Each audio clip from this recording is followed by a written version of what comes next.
Welcome to another episode of the Heritage Buildings podcast. I'm Vincent Reed, your host. Today, we're thrilled to have Laine and Kevin Berry, the inspiring couple behind our Restoration Nation.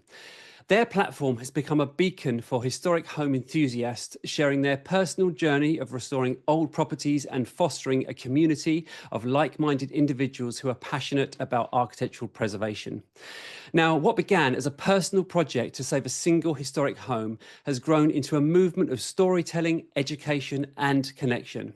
From their own restoration challenges to supporting others through their platform, Laine and Kevin embody the spirit of bringing history back to life. So, Laine and Kevin, it's an absolute honour and welcome to the Heritage Buildings podcast. Thank you, Vincent. It's our honor to be here. We are so thrilled to be chatting with you today. This is really good. So we're going to have to apologize to your listeners too for our dogs. It's good. It makes it real, Kevin. Yeah, right. We are really sitting in real restorations with our real dogs.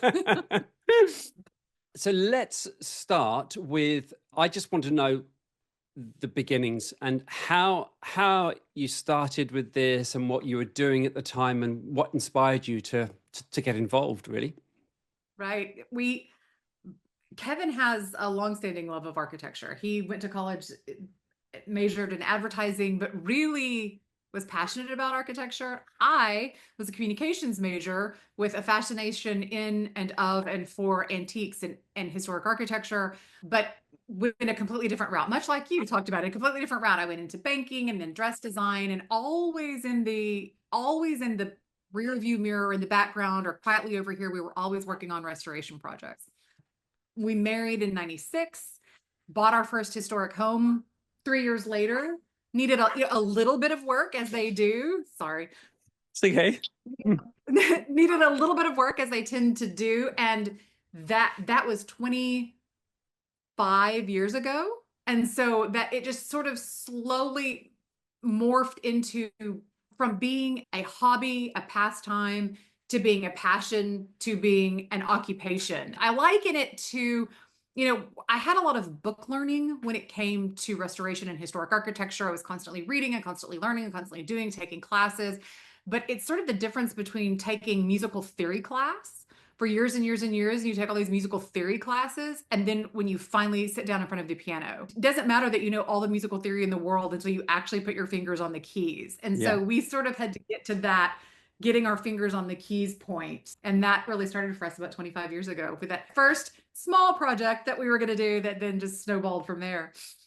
Your passion was sort of equal. You both had that passion for the historic homes and mine was antiques. More just architecture, less antiques, less historic structures. And so that's kind of where the marriage melded us together, I think. Yeah. And I got the opportunity. He really didn't grow up with any background in antiques. His family were not passionate about that. They love history, but had never really taken it that next step to experiencing history through the physical presence of the built environment. They hadn't really gone like, well, we love the history of Thomas Jefferson, so let's go see his home and how does that enrich the experience of understanding the history. So I felt like that was something I was able to share with him early on was, you love these stories. Now let me show you these buildings or these objects that really bring those stories and that art or that philosophy to life. There are tangible physical assets that still exist in our environment that can make that interactive for you.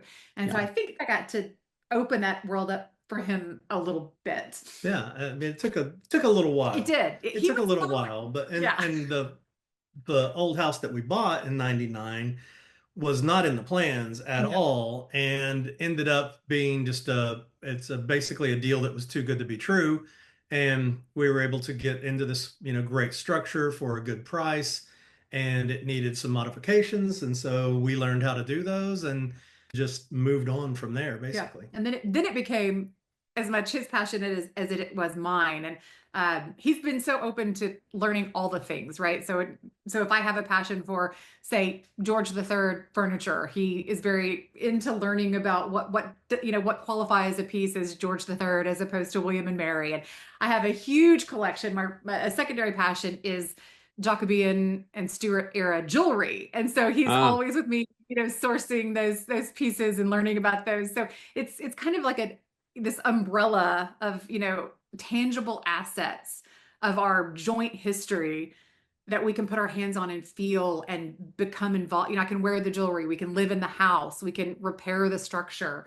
And I think it just really makes us feel like we're connected to our history. I think most people think of their history as like their grandparents and parents and grandparents, but this connects us to our ancestors who came over in 1658 and what their families were before then. I think it's just a way for us to feel very connected to that. And that's what we try to teach people, as a way to feel connected to your place. And how easy or how hard was it to find that property?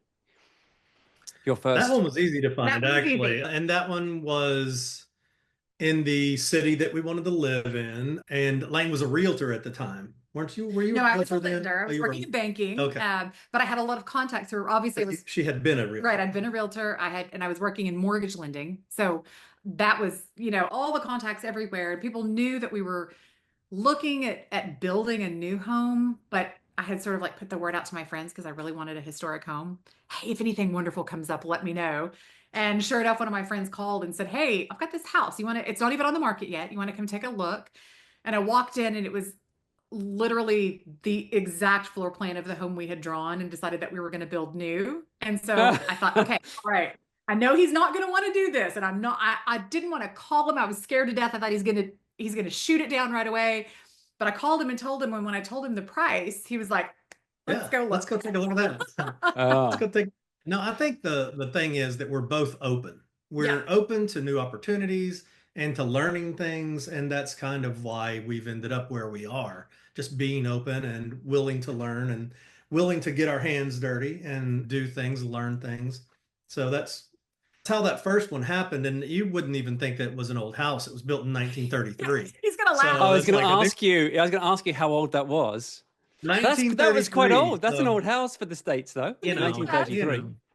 Got some age on it. What was funny though, we lived there for 12 years, and the whole time we lived there, I was like, this is not old enough. This is not an old house. This is not old enough for me. We have to get older. And it's funny because every one we've purchased, we've gotten progressively older and older and older until now we're back to 1723. So I think just because if we want to stay in the southern United States for the climate, this is as old as we're going to be able to find. But we're finally getting to something that you might actually consider having some age on it. Yeah. Was there much interest in that house from others? Was there interest in purchasing period properties? Because there is over in the UK, but I didn't know whether it was in the US. People want them or not. All of a sudden, it's very trendy. When you say in the last 5 years, I hope so. I don't know if we're skewed from what we see because of where we are and who we are. It's become very trendy, but at the time, absolutely not. It was anathema. The United States is very consumerist, fast fashion, fast architecture. Feel that desire right away. It's the plastinated paint society. Get the paint up, get it dry, move in. And so there was really no interest in heritage buildings. Heritage properties were seen as, those are things that you buy to be low income rental properties. You put them in your portfolio and you demolition by neglect. You don't worry about them. And so one of the things that I think we've been able to be part of is a new excitement with young antiquarians about opening their eyes to the, in the United States especially, and I'm assuming it's probably the same way in the UK, with income not rising at the same rate as housing costs. We hear all of this whining and it's legitimate. I shouldn't say whining. We hear great heartbreak over we can never own a home. We can't own a home. And part of our mission has been to share with young people, you just have to get out of the theory book and get in front of the keyboard and be ready to get dirty and learn the skills to buy an old home, potentially out of your, ideal area, and get dirty and turn it into your dream property. And it'll be better than anything you could possibly buy today. And I think that message is really resonating today with a large audience of young people. That's amazing. That's really good. We love it. We love when a huge percent of so we know our demographics, of course, we can see, and we have about 20-30% of people who are under the age of 35. I talk to young men and women every day who are like in that 18 to 24 age range. And they're excited and they want to buy antiques, and they email me and they ask me, what time period is this frame I just bought? What can you tell me about this dress, this vintage dress I just found? So their interest base is broad, and I think they're longing for some permanence and some sense of place. And they also are longing for a literal sense of place. They're longing for a home, and they're realizing this is the way to make that happen. Now, out of interest, you bought that first property. You were both working full time. You were doing it up in the evenings and weekends. How long did it take you to finish? Well, fortunately, that one was livable. It was actually a rent house when we bought it, which just shows you what the historic homes were doing at that time. It was a rental house, but it was livable right away. Now, we wouldn't want to live in it the way it was. So, but most of the work that we did was cosmetic. How long did we spend? A month or two working on it before we moved in? It was livable. We lived with his family for probably 3 months just to get it to a place that we could get into it, moved into it, and then slowly over that next 12 years, sort of consistently worked on it to make it what it was by the time we moved on to our next property, which was really it was a show place by the time we were done. But it was mostly cosmetic. I mean, it had electricity, it had plumbing, it had HVAC. So it was livable. So once we got cosmetic stuff in a pretty good spot, then we moved in, and then we started learning more and doing more. But that's what we tell people when they say, how do you start this? We say, buy a house that just needs cosmetic work done to it, because you're not going to mess anything up too badly, hopefully, by refinishing floors or taking down wallpaper, or pulling up carpet. And then you can work on bigger projects as you learn how to do those. And that's the way we did it. So that's what we tell people to do. By the end of that project, we were literally having to rebuild the staircase and reposition walls back into original positions and undoing major things that had been done poorly early, in the 50s and 60s and 70s. So by the time we were done there, we went from, pulling down wallpaper and pulling up carpet staples to rebuilding a staircase. I mean, that was literally it was our classroom for 12 years. And I don't know that there's anything in that house that we didn't eventually, we learned foundation work in that house. We learned electrical work in that house, how to build a wall. We did all of that in that structure. Accumulated a lot of tools while we worked there, and that's a big part of it too. I tell people all the time, if you're going to do this, having the right tools is a big part of it. Very important. Very important.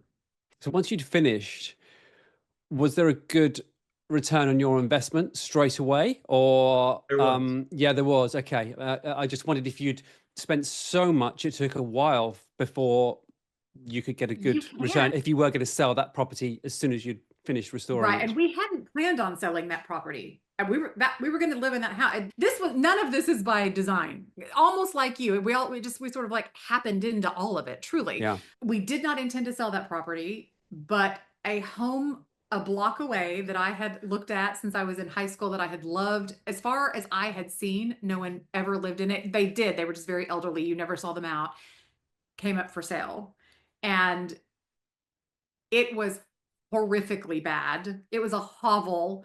And I somehow convinced this amazing human being to sell this gorgeous dream home that we've just spent 12 years total turning into this, masterpiece to buy the hovel down the street.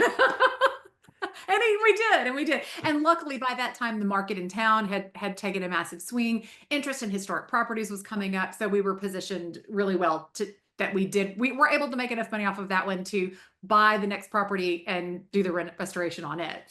And one of the things that we prioritize, because we are not rich, we have to do well on our properties every time. We have to buy them for the right price, and we have to sell them for the right price. We're not going around losing money on these historic properties. And we teach people all the time, you don't have to. It should be a money-making deal if you do it right. And doing it right is doing a lot of it yourself. That's right. Do it yourself. Don't pay a contractor who's not going to do the work as well as you, because he doesn't have the personal interest in it that you do, and isn't going to take the time that you're going to take. So again, that's a huge part of what we tell people all the time. So was this property an upgrade in size, and was it a little bit older, or what? Why did you want to take that next step? The next one, well, it was the style of home, I think, It that was Laine older. really appealed to Laine. Okay. So it was old. It was 1909. It's not old, Okay. old. It was slightly older. I was kidding. So it was slightly older, but so you want to tell them about the house style that it was and the problem we have with the English? Oh, yes. Our very dear friends across the pond. So, of course, in the United States, we also observe a Victorian era, much like you do. And we have Queen Anne style architecture, but it is completely different than yours. Of course, ours is Richard Norman Shaw's interpretation of Queen Anne, which was developed in the 1890s. It is not Queen Anne in the British sense of the reign of Queen Anne and the architectural and furniture styles that were developed there. So when we put our videos, this home it's a sort of a folk Victorian Queen Anne mishmash. So when we put our video up about the home, we are always going to have dozens of commenters from the UK who want to tell us just how stupid we are, because it's neither Victorian nor is it Queen Anne, because it's, all the reasons why. There are some pretty big differences in the way that we talk about our architecture between the two countries. More of a style of house as opposed to the time period. Yes. Yeah, well, Victorian. Yeah. I mean, they do fall within a time period. The Victorian era for us, of course, we look at it as, we don't stop it at her death in 1901, right? We don't say the era ended, she died, they sent out a memo and said you can no longer have Victorian anything. Those trends continued for a lot of our architectural historians think up until the 20s. So we would still refer to something as being in the Victorian era, even though Queen Victoria has been gone off, she's shuffled off her mortal coil 10 years earlier. So there's a lot of we get kickback gray area every time we show a house that's a Victorian house from the UK. Yeah. I see. Yeah, it's the style. And how does it vary, the Queen Anne revival style in the States to the UK? Because we have the Queen Anne revival style from the typical 1880s, 1900, was very, very popular. Right. It is entirely different. So Richard Norman Shaw.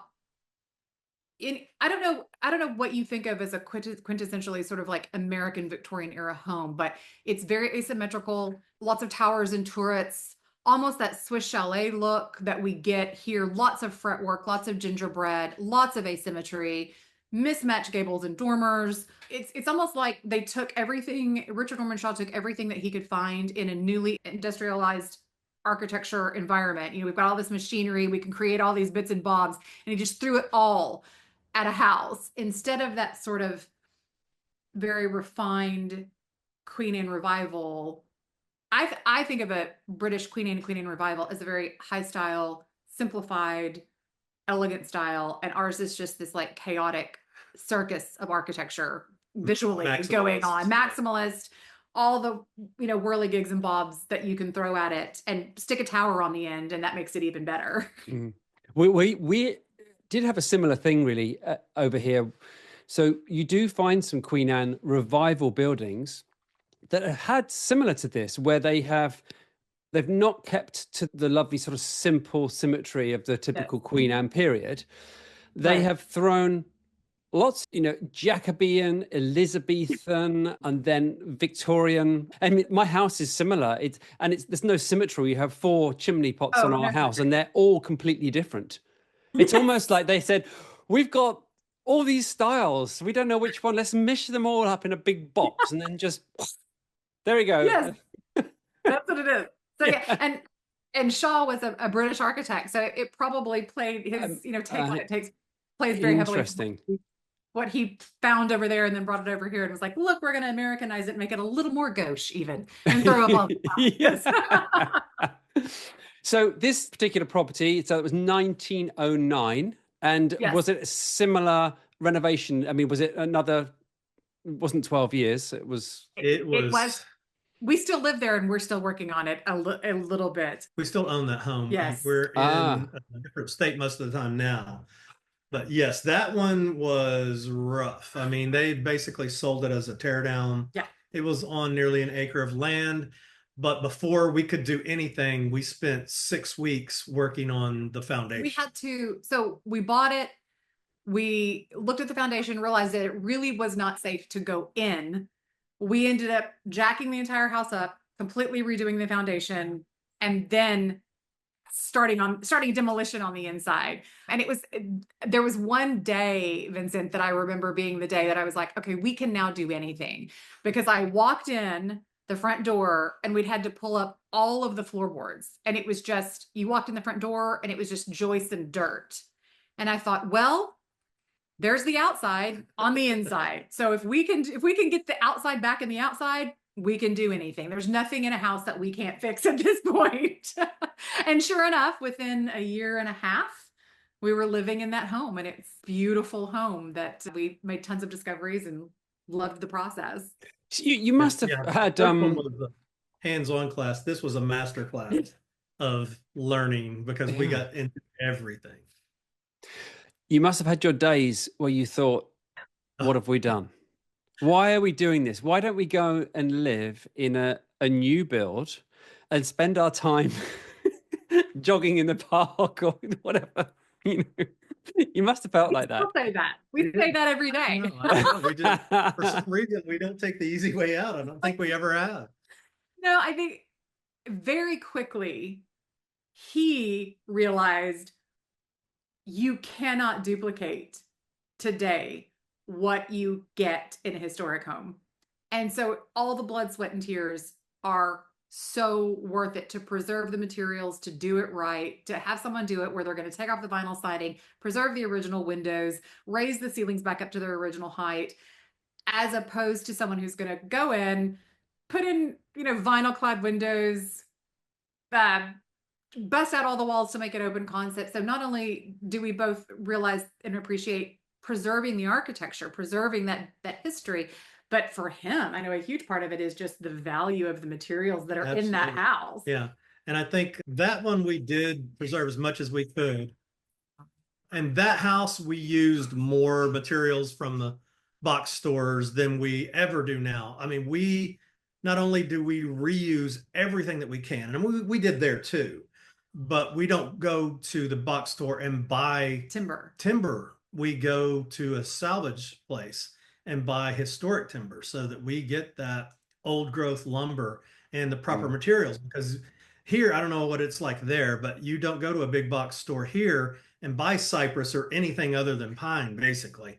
So if you want anything else, you've got to find another place to buy it. And that's all we do here.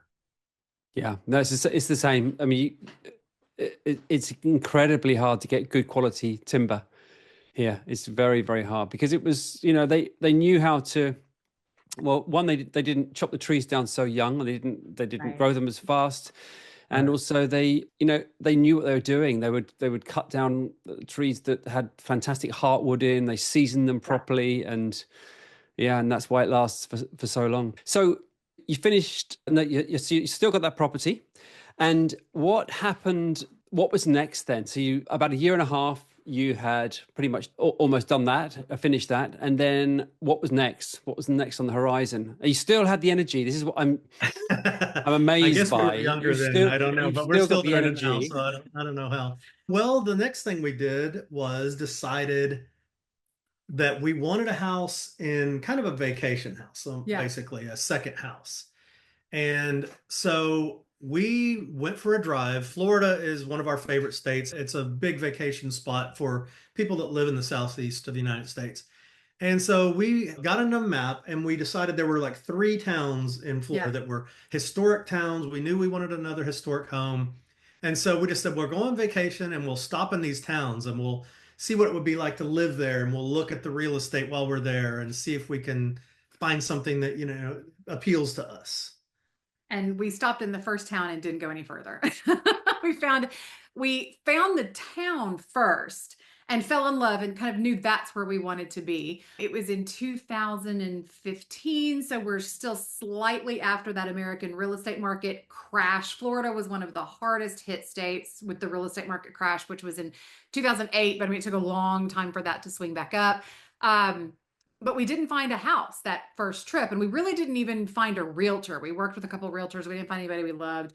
And I kind of kept watching, the listings in the area on the internet. And I saw one pop up one night, and I called the realtor who had it listed, and I said, "Hey, we're interested in this house." And he said, "Oh, you're not interested in that house. Trust me, you don't want that one." He said, "But I'll keep my eyes out for you. If there's anything that pops up, I'll let you know." He called, that was on a Sunday evening. He called me Wednesday morning. They just had their realtor meeting that they always have every week to get everybody together, talk about their new listings. And he said, "There's something coming that I think you might be interested in. Now, it's in really rough shape, but I think you might like it." And he sent us pictures of it, and we made the offer sight unseen. We were like, just, this is it. This is exactly what we want. This one was even earlier. It was 1870. So we've actually 1880 made it into the 19th century now. And it was a sea captain's home sitting on Fernandina Beach, Amelia Island, Florida. It was in horrific shape. We closed on my birthday, and it was pouring down rain, and we went to look at the house, and I had to carry an umbrella inside because it was just raining in the house. The roof, there was no roof, basically. And that became the trend for us, basically. It is like, yeah, we'll take it and not even have to, basically, if the price is right, we know we're going to have to put in new electrical, new plumbing, and new HVAC. We're going to have to do so much to it. We just allot for all of that money. And the thing is, people don't want to buy those homes. They don't want to go through what it takes to get that home back to a wonderful place. And they're usually pretty affordable. So that's how we've gotten to where we are. By not being improving every time and not being afraid of that work. Did you have a moment where you said to each other, "Shall we or shall we not? What should we do?" We did. So before they would sell it to us, we wrote the offer sight unseen, and we were like, "We'll buy it." And the sellers got really weird about it. And they were like, "No, you have to come and see the property before we will sell it to you." They just knew we were going to back out. They knew we were going to back out. So we drove 14 hours down to, in the US, we drive all over here, and things are so far away. You could drive from one end of the to another in 14 hours. Here, that's for us, that's just a couple states away. Looked at the house, and I will say, we both were kind of like, do we want to do this again? Do we? Yeah. But then we spent a little more time in the town, and we're both like, yeah, let's go ahead and roll these dice and see what happens with this. And are so glad we did. Another great decision. That was a beautiful property. And again, the finances worked out perfectly, and loved that town. Oh my goodness. And every other week, still wish we owned that house. It was just too far away. That was too far of a drive. Too far. Yeah. So now I'm gathering that you're pretty handy now, and you're experienced, and there's probably not much that was there anything that you didn't tackle? No, we don't do electrical, other than putting in lights or, the simple electric things. We don't run electrical wiring. Almost did one time, and actually bought the materials to do it, chickened out at the last minute. We don't do much plumbing, really. Yeah, we do some plumbing. I typically say if it can burn or flood the house, we want people with the word master in front of their name to do those things. Master electrician, master plumber. But anything else, and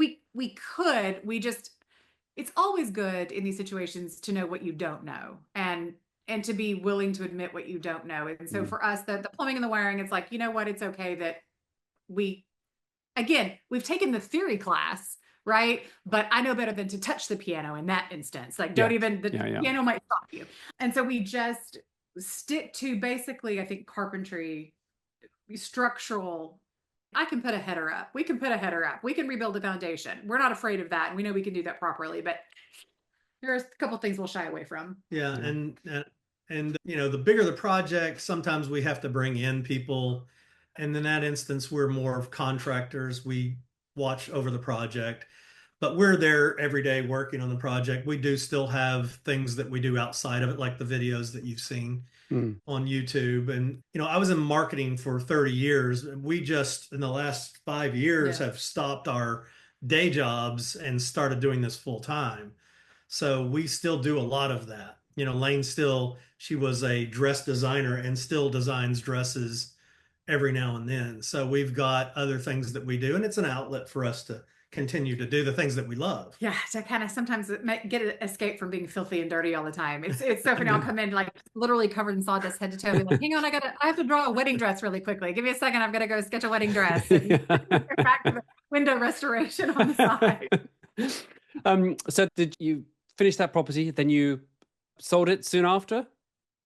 What, 3 years? That my father had a heart attack, and he's fine, he's all well, but that was kind of the moment for us where we were like, this is just too far away. If there's a family emergency, if there, we need, his parents are both still living, my parents are both still living, and it was sort of that realization of it's just too difficult to get here and to get back and really to stay connected with family. And so we decided maybe it's time to find something a little bit closer. So we decided to sell that property and start looking for the next lovely lady. And that is when we bought Louise. Well, Wow. did we buy the one in Georgia after Louise or before?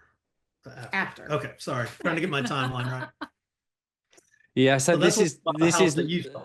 Oh my goodness, this is Louise. So therefore, for any listeners out there, you must watch this video on Laine and Kevin's website, because it was a dream home. It reminded me when it first came into shot, I thought, God, that's a restorer's dream to buy something like that. So it's similar with a piece of furniture. If you look at go to an antique market and you'll see a piece of furniture that has all of its original patina and finish, but it's worn, it's tired, but it really has just been sitting in somebody's room for hundreds of years. It's never been restored, it's never been touched.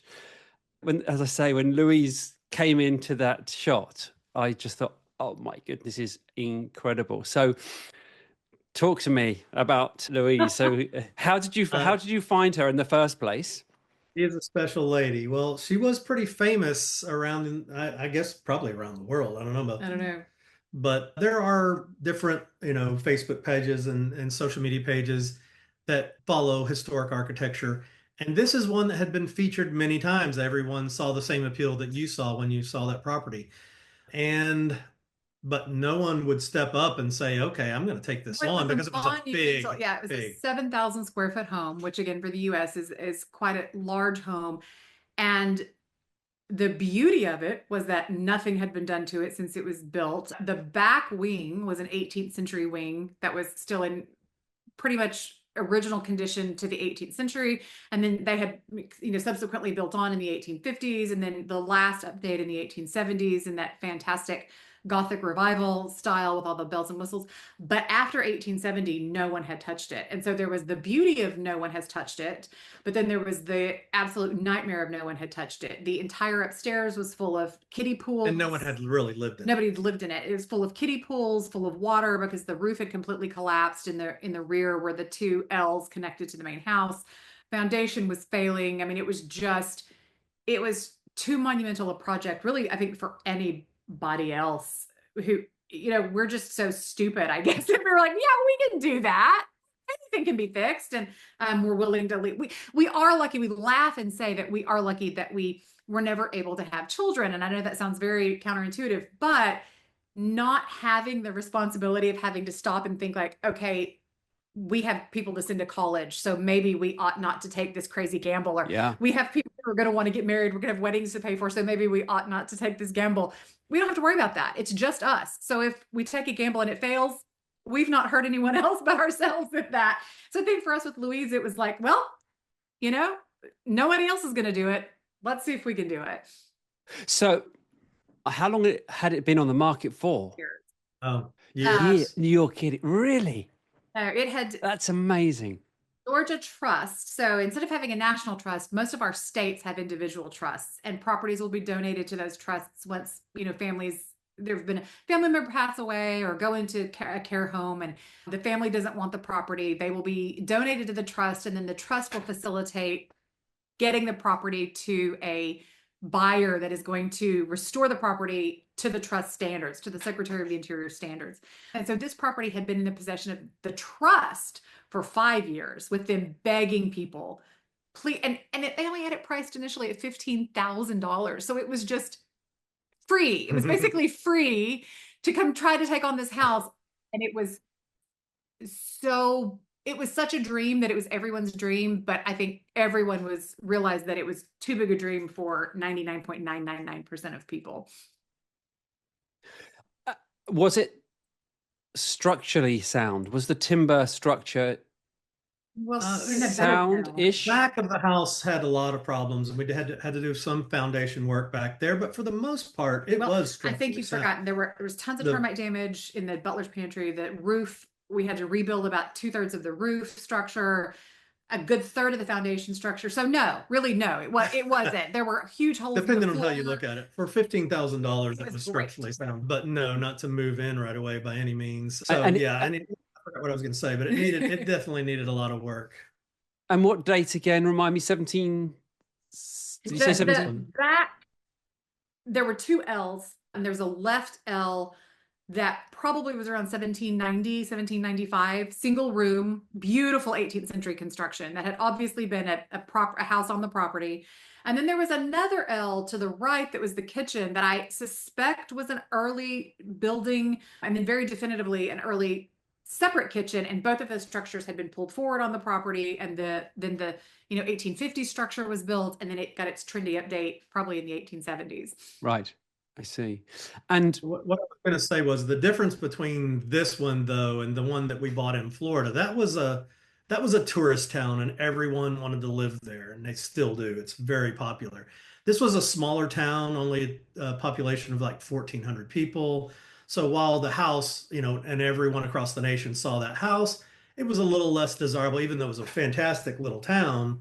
It was a little less desirable to live in that town, and bigger project to try to take on with limited resources. And then knowing that the price per square foot was going to be a little lower there than it would be other places. Made it a bigger gamble for us, but the price that we bought it at obviously was, we could put some money into it and still not be in bad shape. And was your plan to live there once you'd restored? No, property? I think we've I don't know what was our original. Isn't that plan? funny? I don't know. We bought it kind of like, well, let's see what we can do. Yeah. And then as the popularity of the social media following started really rolling and taking off, I think we then kind of like, this would be a great bed and breakfast. There's two of us. We don't need 7,000 square feet. What are we ever going to do with this house now? And so we sort of started kicking around the idea of bed and breakfast, event space, letting these people who were following along so closely with the journey of the restoration come and experience the house once we were finished with it. But who knows? Who knows what would have happened? We might be living in Louisville, Georgia right now had all things happened. Maybe, but yeah, she alluded to the fact that we got a big social media following from this. And so, like I said, the house was very popular across all of those platforms. And when we bought it, everyone wanted to know who we are and what we were doing with it. And we hadn't documented any of the work that we'd done before. Anything else. We were just doing the house, and just like most people do. So this one, we said, well, obviously people are excited about this. So we started a social media page for it, started documenting the work we were doing, and began to get this big following, and she's this great speaker, and I'm in marketing. So it really is the perfect storm to create something there. Was this the first time you had started the social media and the YouTube? Was this the house that you sort of started your journey? Yes. We didn't realize there was so silly. We didn't realize there was a market, that people wanted to see this going on, that people wanted to watch this happening. Silly us. We started the Instagram account on Friday night, and we were sitting at dinner, and the notifications just kept coming in that people were following. And we had like 2,000 followers by the end of the first day. And I was just overwhelmed. And we're actually in Galveston when we purchased the house, Galveston, Texas, which is 4 states over. And we were driving back to Arkansas on Sunday. And by Sunday, we had 35,000 followers. And I looked at Kevin and said, obviously, people want to watch this. People want to watch people taking on the seemingly impossible. And so maybe we're onto something here, and we should really start sharing our skill set. There are people who are interested in this skill set, and we should start sharing it with them. Right. So now let me get this right. Are you still in full-time careers? Job? Yeah. You've got a full-time job. You are restoring Louise, and you have gone into the wonderful world of social media, which once you start, you can't stop. You have to dominate your life. It seems to, yes. So that's incredible. That's incredible that you couldn't have had a spare moment at all. No, we still don't. There are no spare moments in any day, but it's funny. You are the master of your own domain and the master of, and yet is completely subservient to what you're doing. We luckily, by that point, we were both self-employed. He still owned his marketing firm. I owned a series of retail locations. And so we weren't tied to a corporate 9 to 5. Okay. But as you know, when you're self-employed, you're working 24 hours a day. You're not tied to an office, but you're tied to your job. And then, as you said, we got into the social media. And one thing that I really, from the very beginning of the social media, I wanted everyone who engages with us to feel like they had a true connection with a real person. So, we got approached really early for people who wanted to be social media managers. Let us handle all that for you. Let us juggle that for you. And my response was, no, the point of this, the thing that gives it value and merit, is it gives me the opportunity to share for free skill sets, advice, knowledge that otherwise people are going to have to go dig for, or in the worst case, pay for huge amounts of money to learn these, the differences between type N and type O mortar. So I wanted it to be something very interactive and very interpersonal. And so then it became another 24/7 job, because every response is from me. Every email DM is from me, and he edits every YouTube video. And so it took over our lives very quickly. Yeah.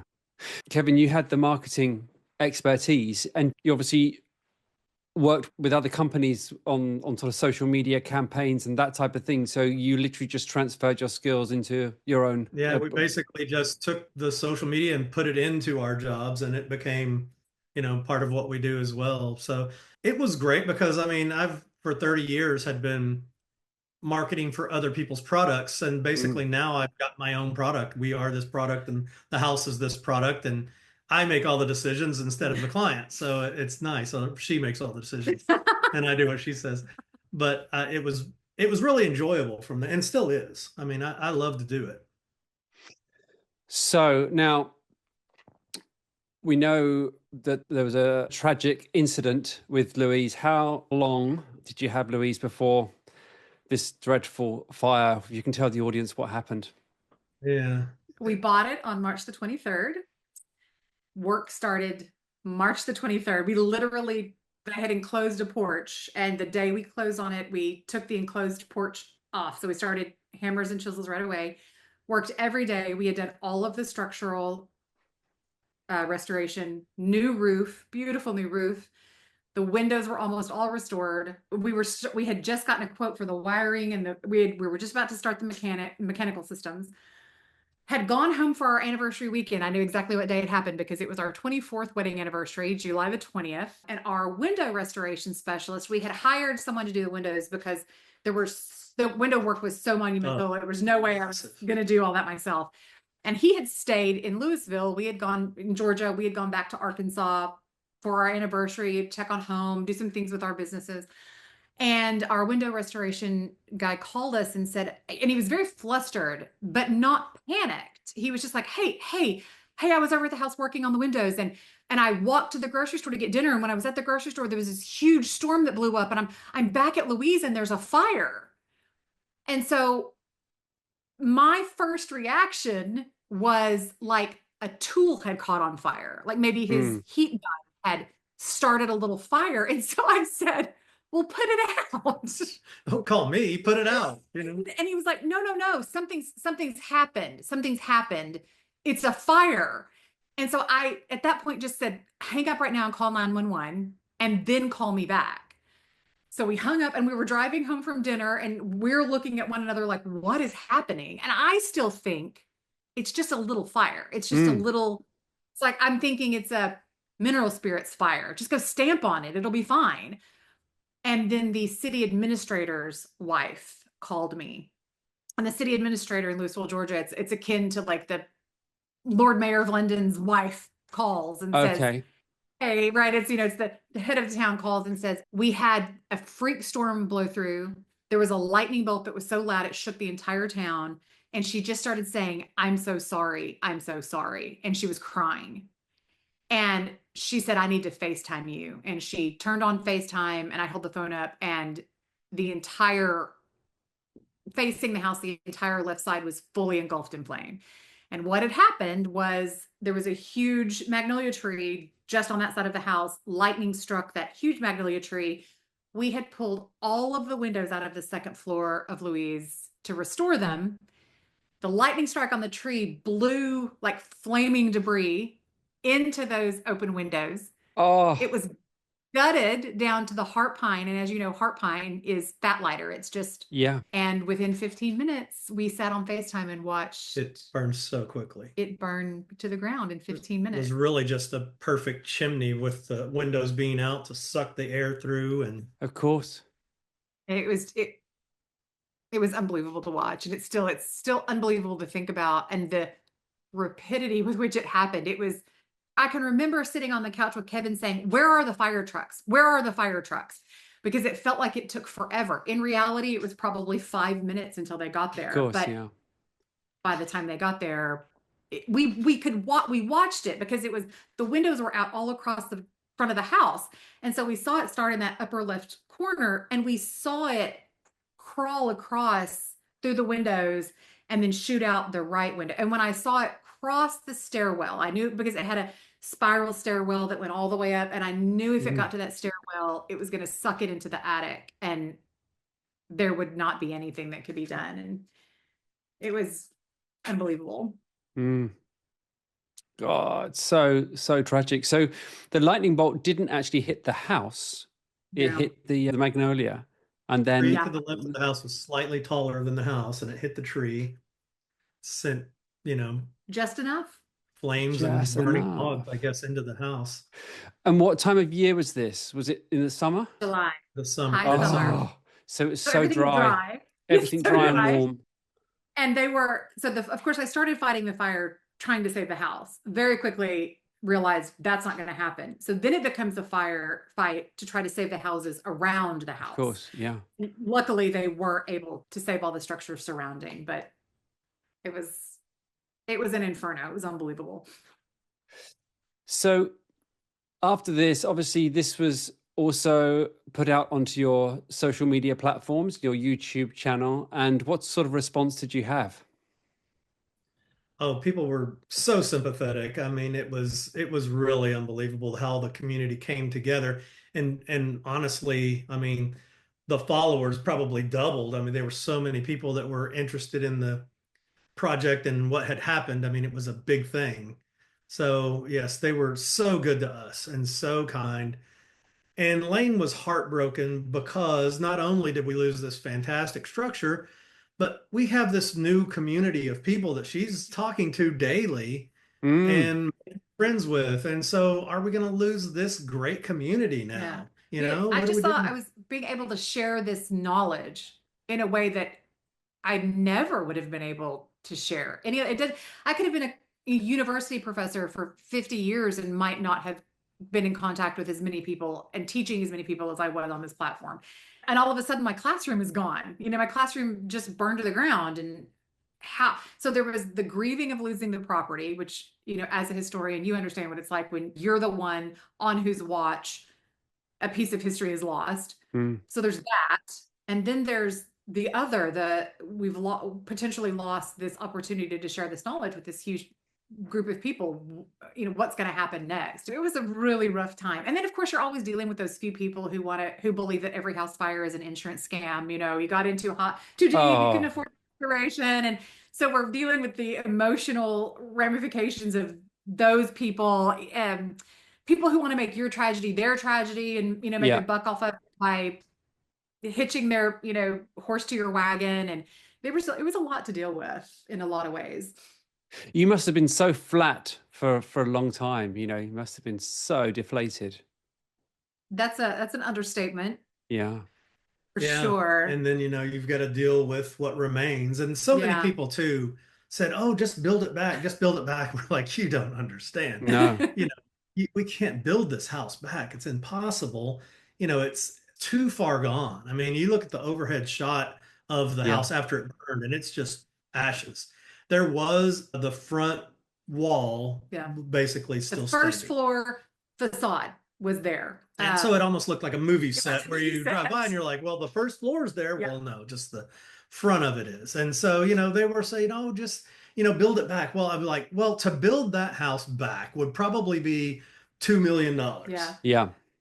obviously we don't have it and we're not going to be able to do it. So yeah, just get that out of your brain. We had to tell 1,000 people, no, we can't build it back. Well, and that's counterintuitive to our whole ethos, right? We are old home preservationists. We're not new home builders. And those are two different animals entirely. From the outside, it might look a little similar, but inside that's not what we do. We don't build new houses. And so there was trying to explain that to people. That's not what we don't even really know how to do that. I don't know how to build a new house, and I don't want to build a new house. If I wanted to build a new house, I'd build a new house. I'd build a new house. That's not what we Yeah. do. So there's a lot of that to get through. Yeah.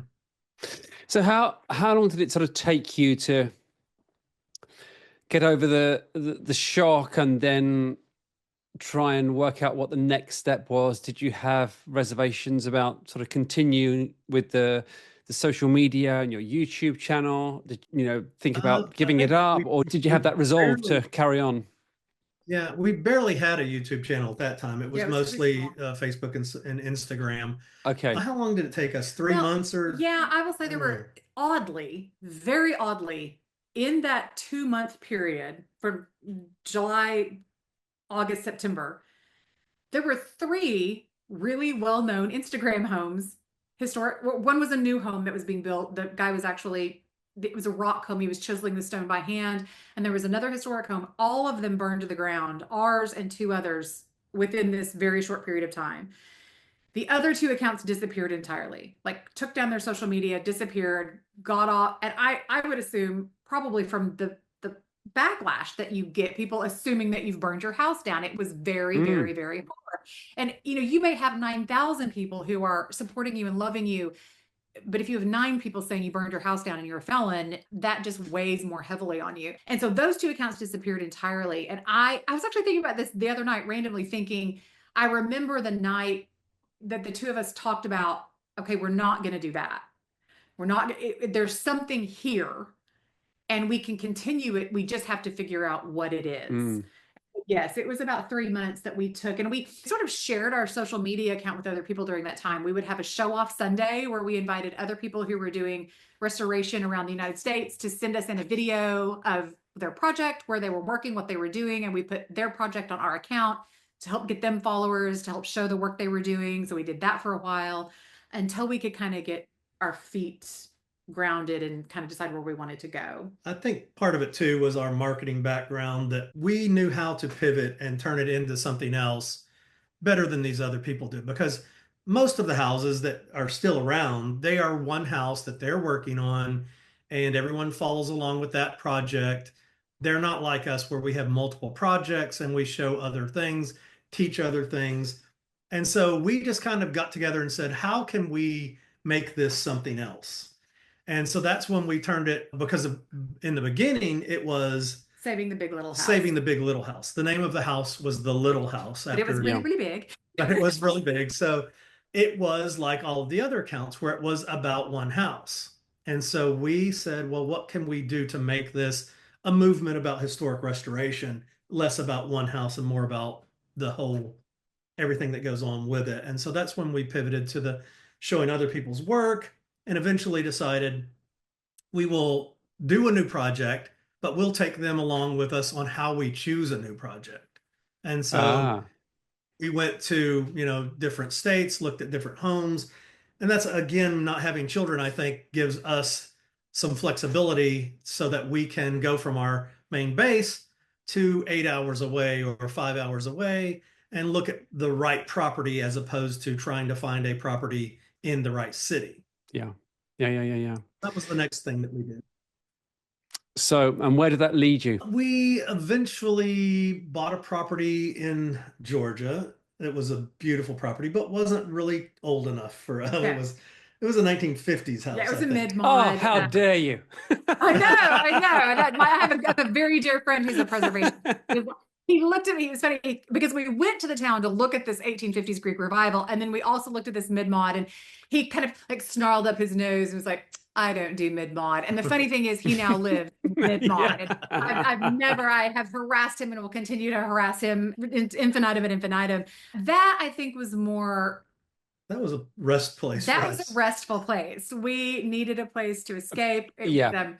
12 acres with a private lake, and we spent about a year there just like recovering. Yeah. And then from there, we sold that property and launched back into restoration, hands-on restoration, and showing that work, well, pretty much full time.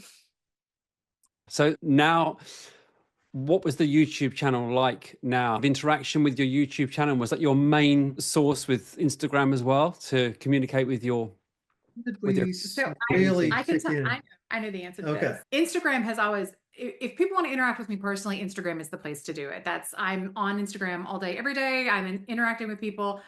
We did YouTube as sort of like a funny side gig, just to kind of show some longer versions of the short versions we were showing on Instagram. And we bought a home, an 1850s home, 1858, the only antebellum home in this very famous city in Arkansas, but it's a very economically challenged area, but a very important home. And we bought this home and we were doing the restoration work on it. And around the corner, there was a really beautiful Queen Anne style home. And we thought, wouldn't it be fun to show people how much house you can get for how little money if you are willing to kind of uproot your life, work remotely. And it was this incredible home for $180,000. We did that video and the YouTube channel blew up. It did very much what the Instagram channel had done 4 years earlier, and almost overnight blew up. And so we had to quickly sort of pivot then and go like, okay, we've all of a sudden gained this huge unexpected following who want to see us, because it wasn't just like, look at this great house. I could walk them through and I could explain to them what a mashrabia was and the difference between a tower and a turret. And, you know, this is not a granite foundation, it's a pressed stone. And so there was a lot of interaction that was very excited to hear actual architectural terms and what kind of species of wood this is, and somebody really speaking with knowledge. And so then we realized, okay, so on one hand, we'll show the actual projects being done. We have an audience that loves that. And then we'll show other people homes that are available for sale. There's an audience that loves that. And so then that became a side quest as well.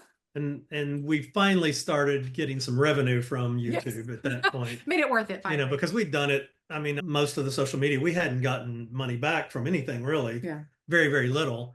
And so saw that there is an actual opportunity to make some money, make a partial living from doing this. And so we started doing those homes for sale. We do some museum homes and found out people really love to see in these homes. There's so many that don't get to this area of the country or are not able to get out at all. We hear that all the time, that would love to see these homes. And so we give them an inside look. And what was that like, taking the social media side a bit more seriously? How much time did that take to take it up to the next level and create what you've created today? You know, I guess it's just like learning to work on the old houses. I mean, because while I did have the marketing background, and she's got this fantastic on-camera persona and has done commercials and all kinds of things, so she's great in front of the camera, and I've got some experience behind it. There were new things to learn, new things to buy. You know, I bought a drone so I could fly over these houses and really show how grand they are. But you know, that process has been ongoing, and we try to improve regularly, and I think we get better all the time. But it took us a good year or so to really rev up. I think that about a year in, we both said, okay, it's time. Now is the time to make the decision that this is our career. Yeah. Because it takes all of your time. You know, between schedule, if let's say we're going to shoot a home for sale, he may have to spend 6 days on the phone finding a realtor who's willing to let us into the home that's going to be for sale. Then I have to spend all of the time researching what kind of architectural style is this? What are the special elements? What's the history? So that I'm not just going, look at this house. I'm giving you real information. Then it takes him days to edit. Then we have sponsorships and we have to, you know, keep those relationships healthy. And it really is a more than full-time job. If you're going to do social media and you're going to do it right, it's 24/7. If you're not doing it, you're thinking about it. If you're not thinking about it, you're losing money and you're losing your momentum. So you got to put out videos on a schedule, you know, regularly. We do one every week. You know, one of the other things that I should tell you too, though, and we've worked with probably 4 or 5 different production companies that wanted to make some sort of show out of what we do. No one has done it successfully yet, but it is exhausting and time consuming to not only do the work, but video yourself doing the work, setting up cameras and lights absolutely and loading all that stuff up.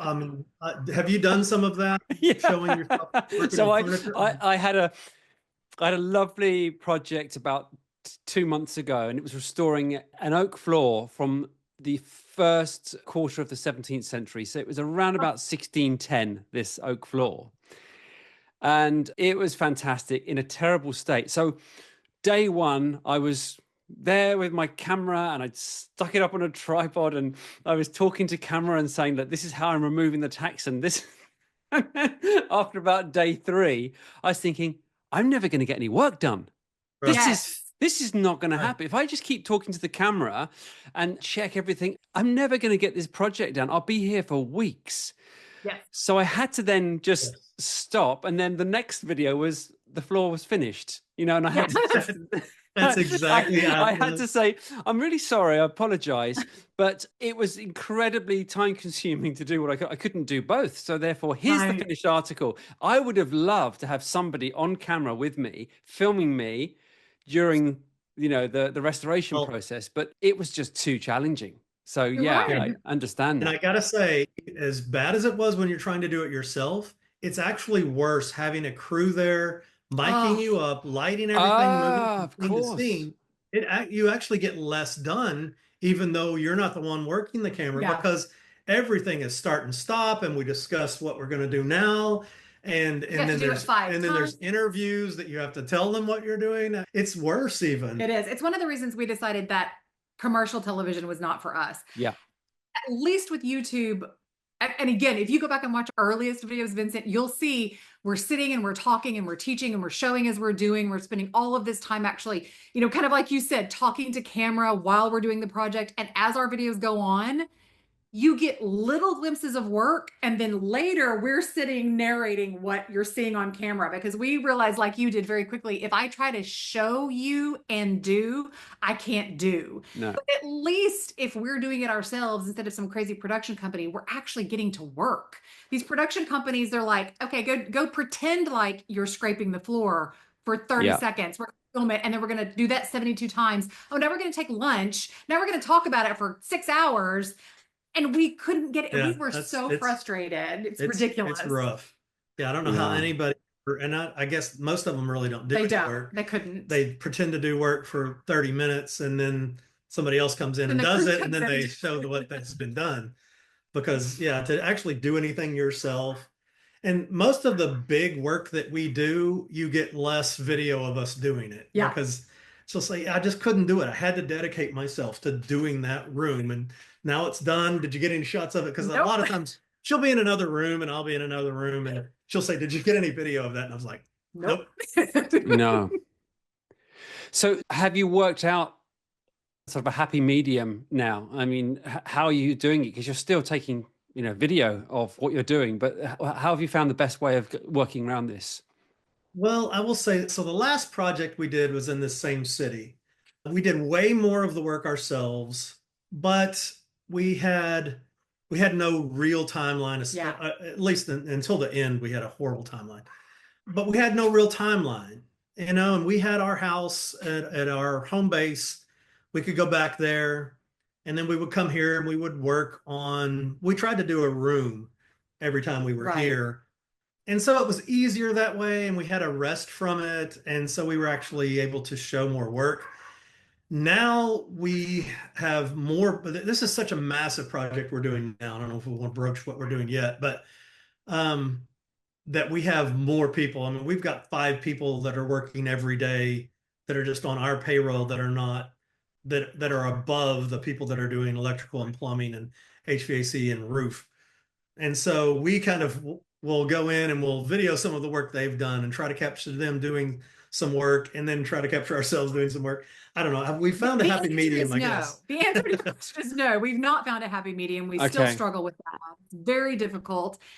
We have great intention, but I know as an artist, when you are in the midst of the madness, right? Now is the time that I'm going to remove this 18th century finish.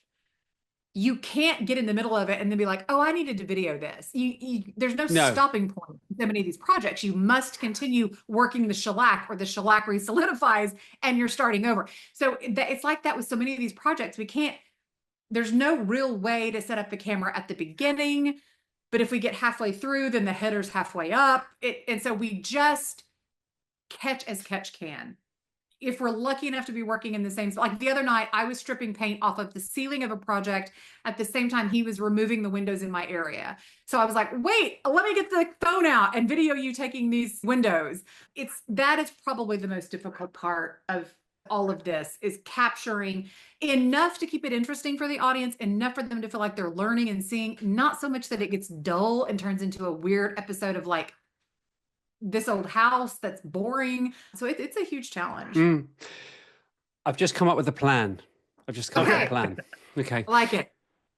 So how about this? Advertised at a local college or film school for somebody, a youngster, literally just to come with a mobile phone on a gimbal and just film you.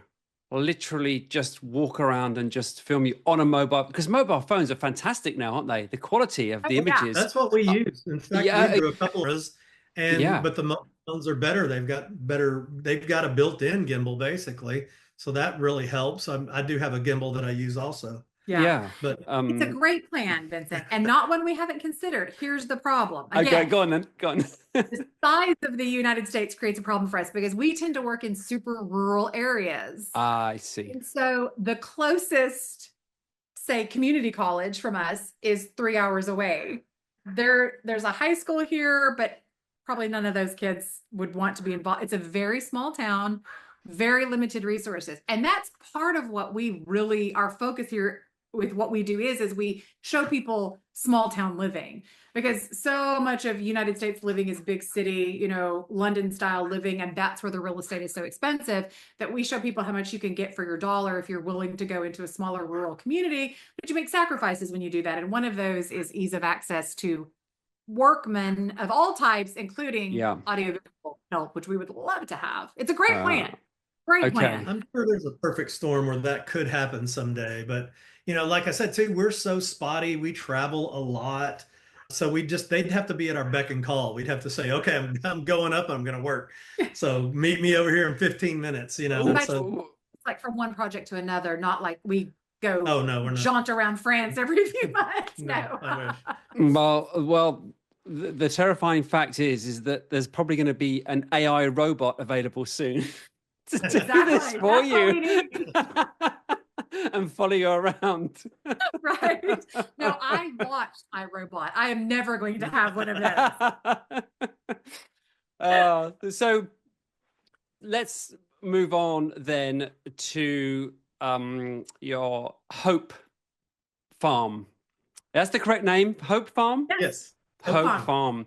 So tell me about Hope Farm and how you came across it. Because again, this is that wonderful video with Ethel and explaining about it. It's wonderful. And everybody listening to this, you've got to have a look at this video. We'll put the links to this video and obviously Laine and Kevin's YouTube channel, website, all the details will be in the show notes. But please tell me about Hope Farm. Well, we had hoped to stay in Natchez. Once we finished the last little project, we loved the city. We'd fallen in love with the community, the people. We made good friends here, and we were looking for another project. And we have looked at everything in Natchez. Back up and tell them a little bit about Natchez and why it's a little bit different than some of the other towns. So Natchez, Mississippi is the oldest European settlement in the South. Outside of Florida, so on the Gulf Coast, it's the oldest European settlement, settled in 1716, and so there is some of the earliest European history in this area. It was under the flag of the Spanish, the French, the British, and then colonial America, and it's one of the few cities that has architecture all the way from the Spanish territorial period through the modern age. And you can literally walk the built environment of the United States in this one very small city. There's only 14,000 people who live here. It's a little lucky in that during the American Civil War, when most of the other cities in the South were burned to the ground, most of the businessmen who lived in this area also had deep business interests in the North. And so they were neutral. They proclaimed themselves neutral. So when the North showed up in Natchez, they were like, come on in. And so Natchez was not burned. So it has been able to keep its architectural catalog. And so it's a playground for anyone who loves architectural history. Oh, and so the incredible. Historic Natchez Foundation, which is very instrumental in maintaining all of these properties, had seen some of the work that we were doing and said, you should come to Natchez. We'll show you all around. Maybe you can find a project to work on here. And we'd been to Natchez many times. It's not very far from our home base. And so we were like, sure, yeah, we'd love to come back down to Natchez. So we came down here and we videoed some properties. And we already had, I think, 6 houses at that time that whoa. I know. Yeah, we had bought several different properties kind of between the one in Georgia and to now, and didn't really want to buy another one. But there was this one street that Laine absolutely loves. And she said, well, if there was something on that street, and then there was a realtor that said, I think I know a house. And so we did end up buying that house, and it took us about a year to completely remodel that house and just got into the city, started to know a lot of people here, really appreciate the city. So now that's when Hope Farm starts happening. We were finishing the day. It's a weird full circle. It's such a weird full circle because we were working on finishing up the little house on Linton Avenue that we called Pearl. There's a whole series on the restoration of that little house. And I looked out the living room window. I could smell smoke, and it's one of those, once you've had a house burn, you never forget that very specific smell. Of course, yeah. And I smelled that same, I knew it was a house burning. It wasn't leaves. It wasn't yard debris. I knew it was a house burning. And I looked out the window and I could see this huge column of smoke coming from this area of town. And where I thought it was, I thought, oh, that's a commercial building. That's probably just a commercial building. It's fine. And just about the time I had that thought, a couple of our dear friends here in town, she texted me and said, Hope Farm is burning. The owner has lost her life in the fire. We think the house is a complete loss. And obviously it was a horrifying loss because of the loss of life. That was horrifying. From a historical architecture perspective, Hope Farm is the oldest house in Natchez. And so, the architecture crew is looking at it going, not only have we lost this incredible citizen of our city, this beautiful soul, we've also lost sort of the soul of our architectural anchor here in town. So there was a lot of grief that day. And that first day, that's all we knew, just that Hope Farm had burned and that Ethel unfortunately had died in the fire. And it was just a big tragedy. And there are so many great historic homes in this town, and we have been to dozens of them. We had actually never been in Hope Farm. The woman living there was 89 years old. She no longer had it open to the public, which they have pilgrimage twice a year and they invite people to come tour. It's a big tourist town. So we had never actually seen the property. And so what was it? 2 days, 2 days later. So he mentioned the Historic Natchez Foundation had reached out to us. They were following our journey with Louise as well. And so while we were still working on Louise, that's when they reached out to us and said, hey, you guys should come to Natchez. And so they knew that we had done this house on Linton Avenue. We were friends with some of the people there. And I got a call just a couple days after the fire from one of them saying, hey, would you be interested in your next project? What do you think about it being Hope Farm? And I said, well, let us come look at it and see. Let's see how much was lost. And they're still, they're cleaning out the house. It's burned. It's horrible. They're shoveling fire debris out the window. I told Kevin, let's go look at it. And he said, absolutely not. Well, what you have to understand is, we were pacing ourselves to get Pearl done through the project. The last 3 months were an absolute nightmare because we did have a hard sale date on that house. And we were working literally 16 hours a day, 7 days a week to try to finish that house. We were exhausted. I didn't want to see a hammer again. And we were still almost done with that project. So I was like, no way, I'm not going to go look at a burned house. No. And I said, I've already told them we're going to come. We can't be rude. This is the South. We don't do rude here. So just come with me. We'll just drive over. We can be nosy and see what it looks like. So we drove in. And the woman with the Mimi Miller, who runs the Historic Natchez Foundation, she saw us pulling in and she was on the front porch and she said, go around back, because it didn't look quite as bad back there as it did from the front. Yeah. Pulled around back and Kevin saw the land and the property and the house and the way it was built. And what did you say? Oh, we're going to buy this. We're going to do this house. That's very funny. It's on 9 acres, right in the middle of town, beautiful trees, old growth trees. And, the structure was rough, very rough.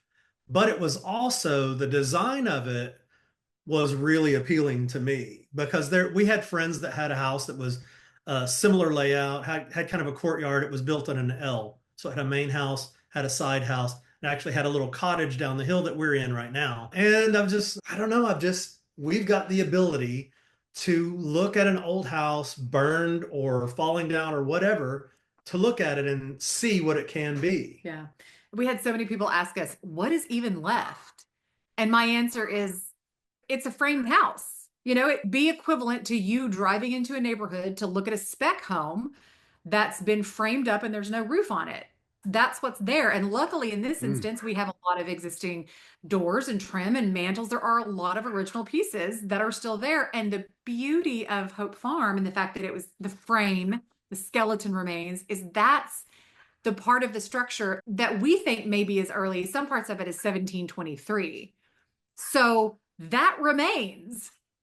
So everything is there. Everything that is important is still here. So I've got to put new walls up. Okay. New drywall up, or we had to put a new roof structure on. Okay. I've got the 300-year-old part. I can put everything back around it again. Yeah. That's incredible. And of course, the beauty of we lost one home to fire that we couldn't save. There was nothing left. Yep. And here's an opportunity for us to save one from a fire that almost destroyed it. So it was a really beautiful full circle moment in that way too. And we was there all the time that ask us, because every one of these houses that we buy, they see as, that house is gone. I mean, it's terrible. But we always see it as, well, that house is like 60% built. It will cost you so much money to get to this point, then just put the 40% back on, and it's a steal. It's a no-brainer. Do it. Yes. So yeah, another instance of that.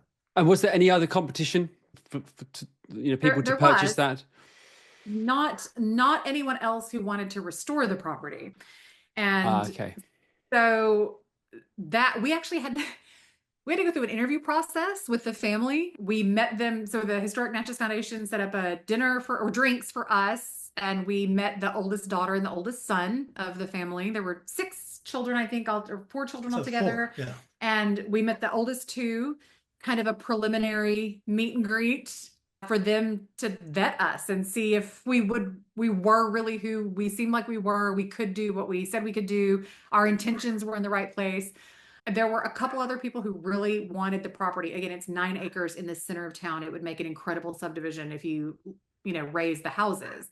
And so that they desperately did not want to see that happen. It was very important to them that the house, if possible, be restored. And so they called us about a month. It was about a month between our meet and greet and then our final phone call with them, where they called and said, we would love for you to purchase the home if you're interested.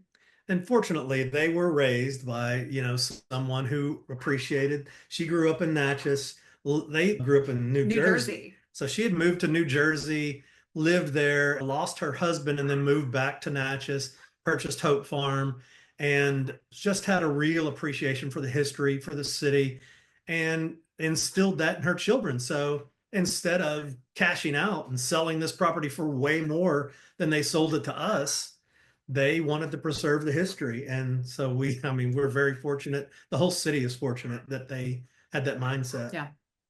Isn't it, funny that these things are meant to be? You were meant to be restoring that house just around the corner to land here. I believe this, that your paths were meant to cross with Hope Farm. And just how these things happen I don't think they happen just by chance. I'm a believer in that. I think we do too. And we have that conversation all the time. We have the, hey, what if we hadn't done this? Or what if this had worked out? This thing that we thought we wanted had happened. And we talk about it all the time. The steps that were necessary, the things that had to fall into place for us to be where we are, and where we are is so obviously where we're meant to be. It's just really amazing to kind of sit back and appreciate sometimes. Yeah. Again, I think it just takes courage.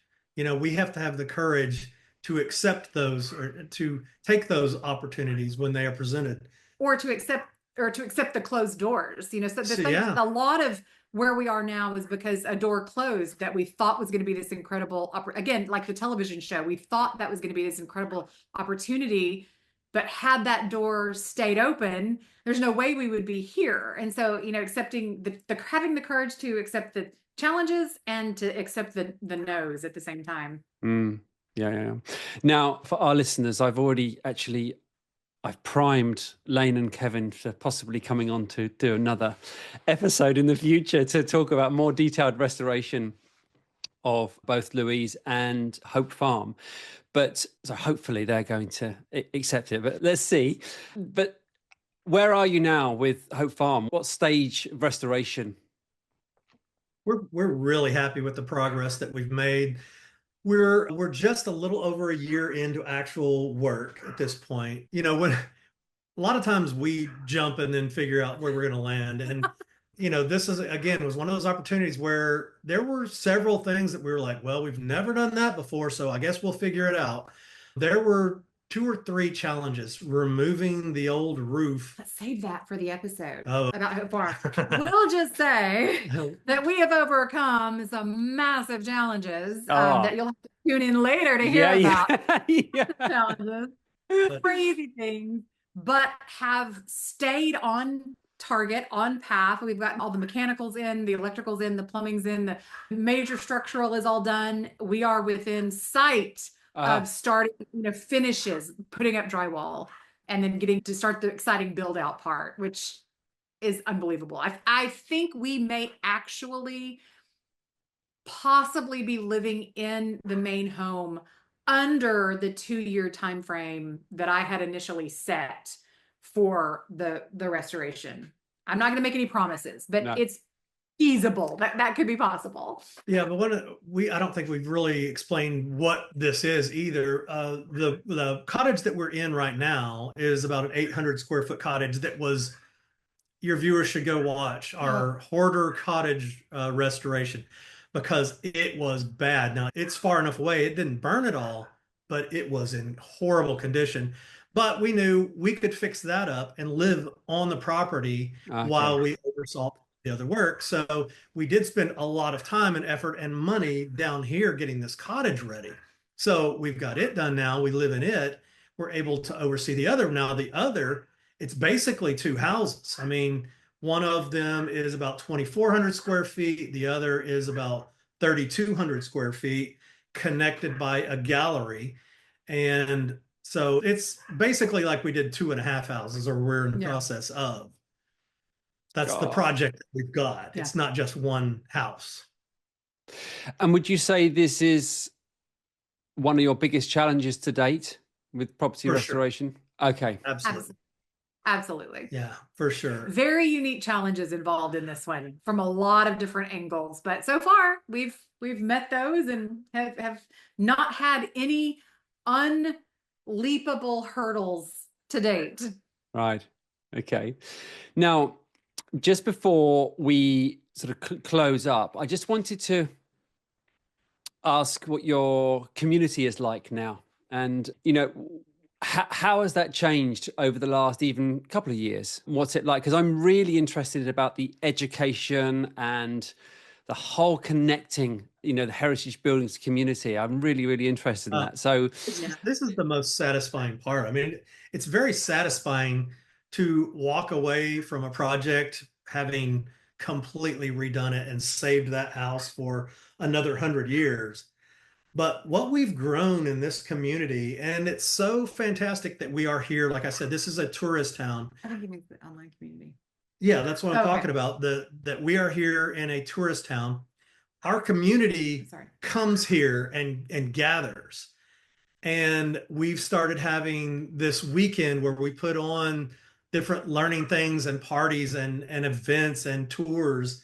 And they come now once a year. This March will be our third to have. And it's so satisfying to not just be people that we talk through our phones to, people that we see in person, have become close friends with. I mean, share what you feel about that, because Laine really talks to these people more than I do, and has really got true friendships. Yeah, it was a strange, you kind of go through this, I think you're kind of new to the social media world, at least in this, trying to do education and community building through this.